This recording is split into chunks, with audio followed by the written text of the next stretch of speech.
Well, what do we have? A big storm's brewing. Hurricane 2. FBI cooking the books? Most likely. Even the Catholic Church is mocking Kamala. But that's okay. We're going to lighten this up. There's good news regarding a brand new sexy Halloween costume that everybody can wear as we head towards spooky season. But all kidding aside, welcome to Wicked Radio, Wednesday, 9:25.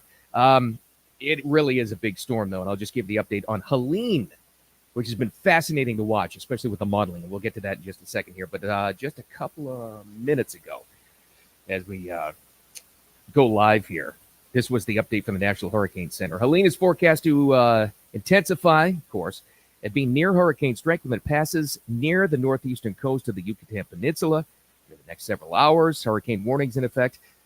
I'm, in fact, in a a tropical storm warning. And pretty much every county in Florida is going to be going through this, all 67 counties eventually. That's what Governor Ron DeSantis said. We'll get to him in a second. The storm is expected to intensify, grow into size over the eastern Gulf.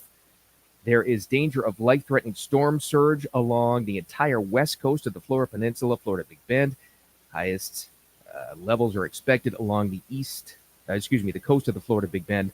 Residents in that area should follow advice given by local officials and evacuate if told to do so. Some are doing so already. This is no joke, guys. This is a real big thing, especially with storm surge. And if you've lived on the East Coast as long as I have, but you're familiar with the west coast of Florida or the Gulf states, that storm surge is absolutely no joke. And this is a big thing that intensified. It's been a crazy hurricane season. I mean, it's been quiet. And you really have to listen to the officials on this. If a lot of my friends are over there in the Florida west coast of the Big Bend region.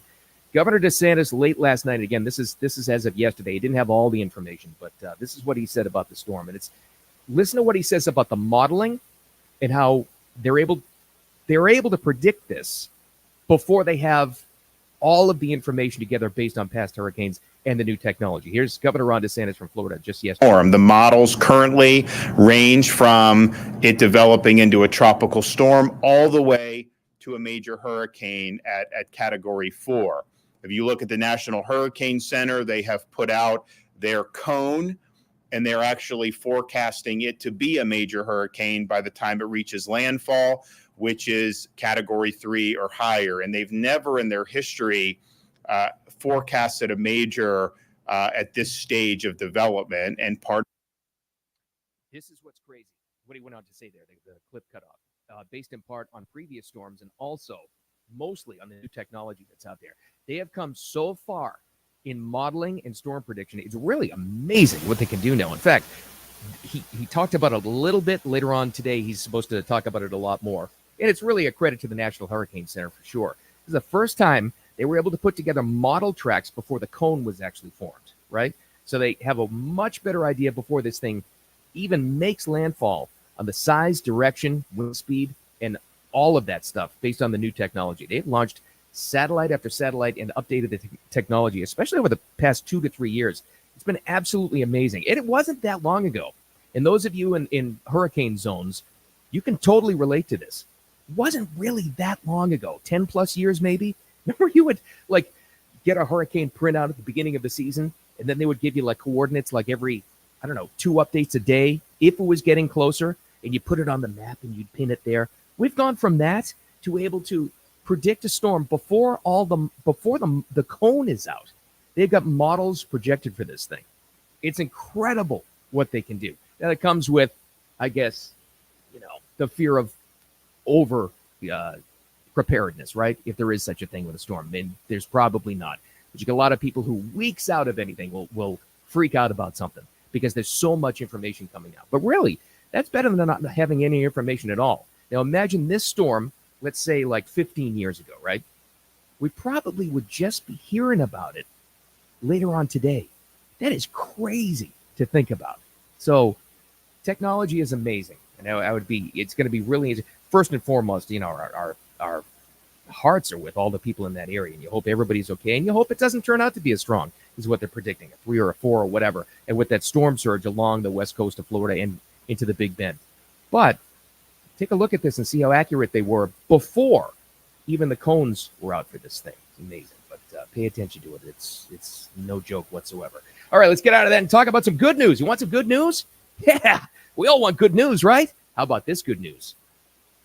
Crime is way down, right? Every city, every state, nationwide, because the FBI crime statistics just came out. Things are great now. Let me see. Why would that be? That's right. I forgot. I guess crime's down because we're 41 days outside of an election. Oh, silly me. Well, there's a little super mix for you of swamp monsters in the media lying to you about the crime statistics. Here they are now. A new report from the FBI shows that there was a 13% decline in murder. Despite what the data shows, which we've been talking about, the fact that crime is going down in most places is not registering with the public. I can safely walk my dog to the Capitol today in a way that you couldn't do when we all got here. Don't you feel great that Pete Buttigieg can walk his dog safely in D.C.? Isn't that great? Isn't that great that he's safe now? But, you know, if you're listening to me in a city right now, you know exactly what the crime is. And here's the sad thing. It's not just inner cities. It's in rural areas. It's everywhere. But they're trying to gaslight you. How about Jen Psaki? I think the fact that crime statistics are down is not really registering with the American public. They could not think less of you and me. The constant condescending attitude of it. Well, we're telling you that crime is down, so you're supposed to believe it. And if you don't, well, there's something wrong with you. It's not registering with you, as she says. These people are absolute corrupt swamp monster crooks. Not just the politicians, not just these ABC alphabet letter agencies, more on those in a second here. All of them together to try to gaslight you into thinking something that's not actually happening here.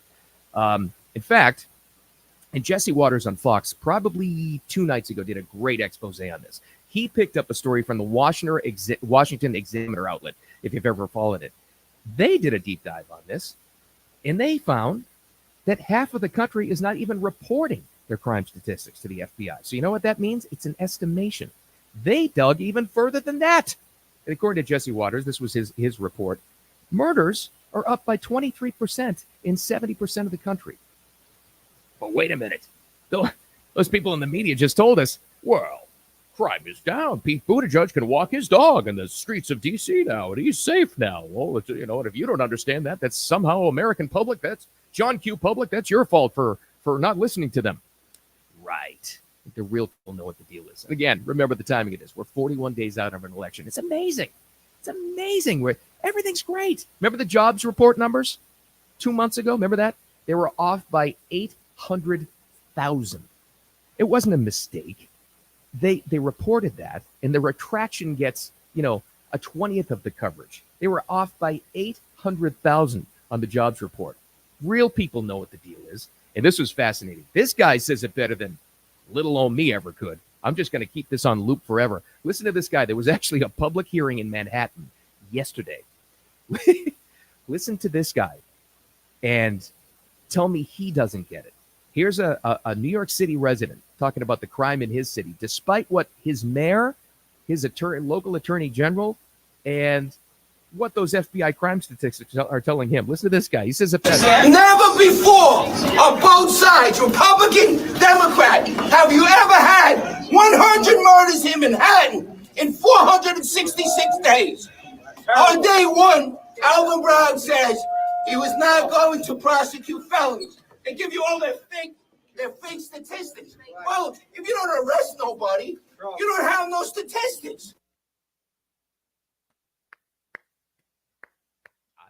Nothing else I can say. That guy says it the best.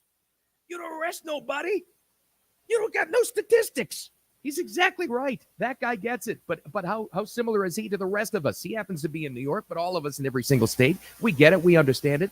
The good news is I think less and less people are being gaslit by this stuff, by these kinds of statistics. And again, the super mix I played for you there. Well, I don't think it's registering with the American people, what we're telling them, because we don't believe you. I mean, you've been lying through your eyeballs for decades now. That's why we don't believe you. All right. Let's get to something that's a little bit more lighthearted, I think anyway. So when you've got even the Catholic Church, and a big player in the Catholic Church, specifically Cardinal Dolan, he's a biggie. In fact, he's been mentioned as being the new pope. Imagine if we had an American pope. That would be something. Well, he took shots brilliantly, by the way, to try to browbeat her into appearing for the thing. He took a shot at Kamala Harris yesterday at a press conference. They have this Al Smith dinner coming up on October 17th. It's sponsored by and benefits Catholic Charities. I could go on and on about them. That's a whole different subject, but it's supposed to benefit that charitable organization where both leading candidates traditionally always show up for this thing about a month before election time for a big presidential election. Even Hillary showed up with Trump at that thing back in 2016. Kamala's not going. And Cardinal Dolan yesterday kind of called her out on this. And I think he did it in a smart and funny kind of way. Here's what he said. She speaks very much about the high ideals and how it's good to get away from division and come together in unity and all. Well, that's what the Al Smith dinner is all about. We haven't given up yet. We're not used to this. We don't know how to handle it. This hasn't happened in 40 years since Walter Mondale turned down the invitation. And remember, he lost 49 out of 50 states. I don't want to say there's a direct connection there. Pretty good. If that guy does become Pope someday, he knows how to play the media. See, what he did was he, in a joking kind of way, tried to hold out hope to try to browbeat them into showing up and appearing at this thing because it's a big deal for them. It's a bigger deal for the Catholic Church and Catholic Charities if you've got the Democratic candidate and the Republican candidate showing up for this thing. As it stands right now, it's just going to be Trump, which would be good, but it's better if they're both there. And he said it there. Not since Mondale. It's over 40 years did one candidate not show up for this thing, and he got destroyed, as we all well know. And we know now why she's not showing up for this. The official thing for the Harris campaign, well, she's busy. She's very busy. Yeah, okay, right. What? She's going directly to the American people. Have you heard that one? Why she's not doing any media, really? No real interviews with real questions? She's busy taking her message directly to the American people. That's not why. They know why. We all know why. She would look like an absolute buffoon in a setting like this. Because with an event like the Al Smith dinner, you literally, the way it's set up, you cannot have a teleprompter. You can't have anything. But Bill, she did so well in the debate. Okay, let's debate that between you and me someday and whether or not she was actually prompted on those. But this thing would be completely off the cuff, completely unscripted, and it would be a disaster for them. I mean, really, it's actually smart of them to keep her away from this thing, even though she'll probably face the repercussions, and already has, according to Cardinal Dolan. I don't know. Let's see. And did you hear this, by the way, speaking of her campaign real quick, did you hear the story about James Carville? The Democratic strategist. He kind of looks like a lizard, but he's a smart guy. But apparently, I don't know whether you take this with a couple of grains of salt, because these kinds of stories pop up, especially this close to an election, all the time. Apparently, James Carville had a meltdown within the Kamala Harris campaign, and he was yelling at young staffers and was screaming at them to stay on message and to wake up and whatever. It's kind of a loose cannon anyway. All right, we can't confirm that. But let me just ask you this. Would you doubt it? Would you doubt that it happened?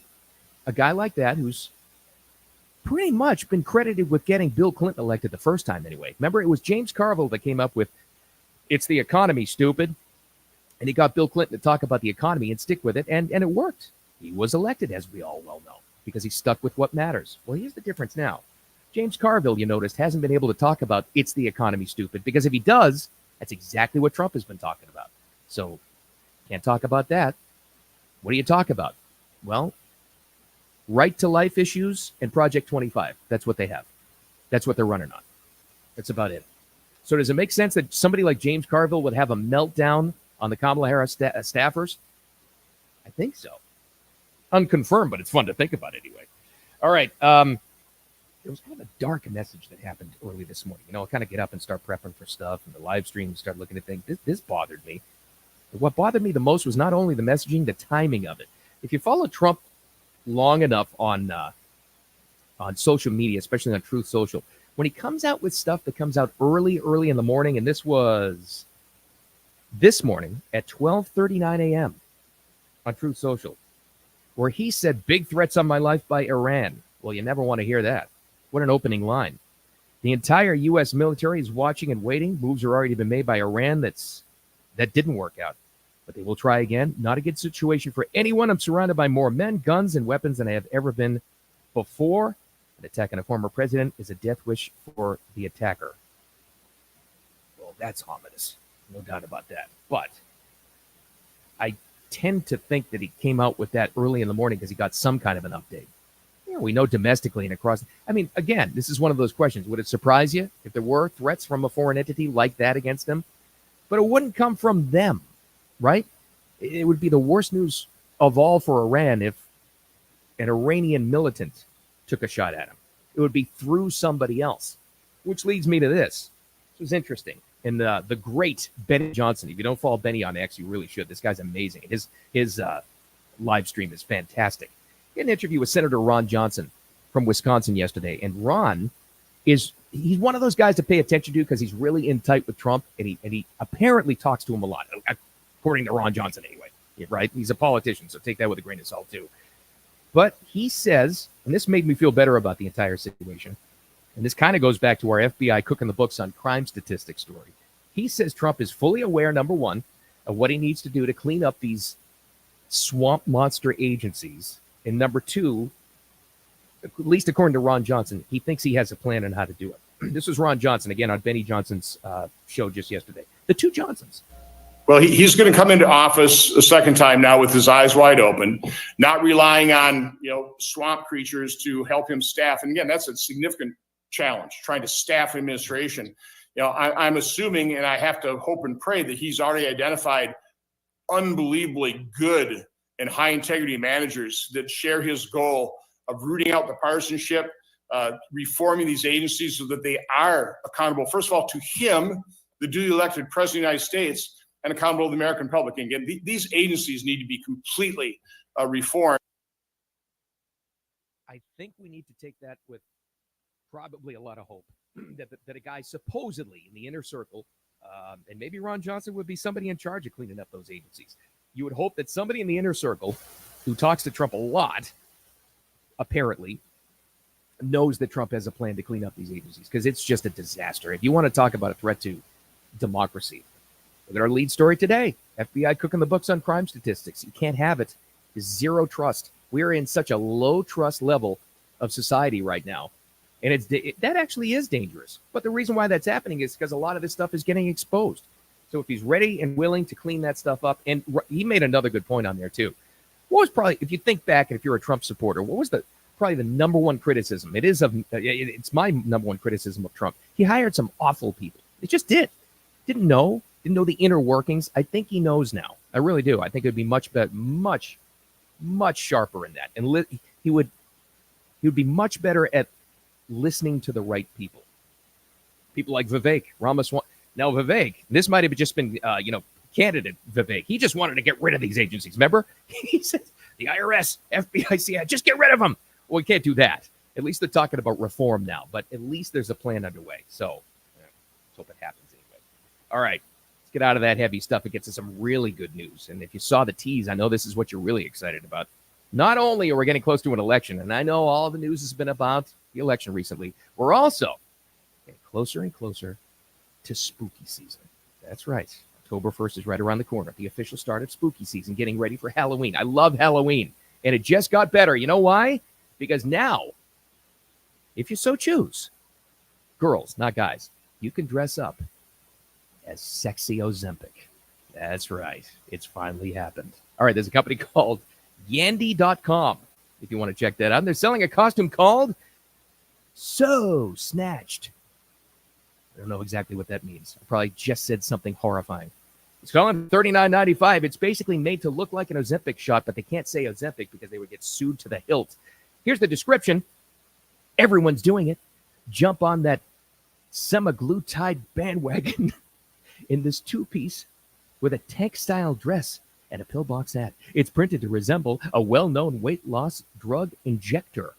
Well, there you go. It's geared towards women, obviously, and there are 3 sizes available. It's unclear if they plan to offer a men's Ozempic costume. Let's hope not, for sure. Here's my prediction coming into spooky season. I don't think this is going to sell well at all. You know why? There are so many women on Ozempic right now.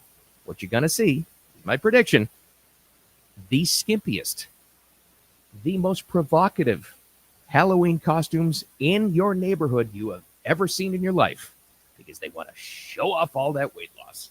My prediction anyway. I don't know. But you may see Ozempic walking around your street. Who the heck knows? Hopefully not with guys, just women. All right. More updates throughout the day. Obviously, pay attention to that, especially you Florida Panhandle, west coast of Florida, Big Bend area, about Helene coming your way. Pay attention to that. It's no joke. And with all that said, that's a live stream for today. I will talk to you later. Again, once again, you can find this in the podcast version, audio, wherever you get them. Download the replay on X and also on YouTube. I'm still working on Rumble. All that said, don't take any crap from anybody. Have a great day, and we'll talk to you tomorrow.